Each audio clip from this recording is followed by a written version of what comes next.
Hi, my name is Ryan G, and this is Ryan Rants. I'm finally using my real voice para mas ma-express ko ang sarili ko. Habang umiinom ako ng paboritong inumin, may bigla na naman pumasok na thought. Nalala ko yung favorite kong stand-up comedian, the late, great George Carlin. He once talked about the 7 words you can't say on TV, and it hit me. Ang unfair ng censorship na to, ang plastic. Parang ginagawa lang nilang paraan para i-classify kung sino ang educated at hindi, o kung sino ang mayaman at mahirap. Kung ano man ang original na intent nito, para sa akin sa form of slavery.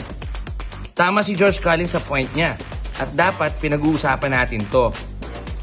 Sinasabi nilang euphemism lang yan, pero para sa akin, it's just a fancy way to discriminate.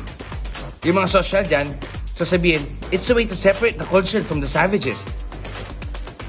Pero sa totoo lang ha, para lang yung paghihiwalay ng social class. Tanong lang ha, bakit pwede mo sabihing magtalik pero bawal ang kantot? Kapag pinikit mo mata mo, pareho na naman ng imahe, di ba? Ang bakla kailangan pa tawaging binabae. Ang titi, kailangan pang i-describe na pag-aari. Mentally challenged daw ang mas tama kaysa sa retarded? Kaartehan. Ma-open ba talaga yung mga retarded kung tawagin silang retarded? Mas mabuti na bang sabihin kong may kapansanan instead of abnormal? Eh, hindi ba may kapansanan nga sila? So, normal ba yun? Bakit hindi rin tayo pabayaan mag-express ng sarili? Without judgment, without bias, without censorship. I'm just talking aloud, friends. Hit subscribe for more relatable thoughts. Stay tipsy.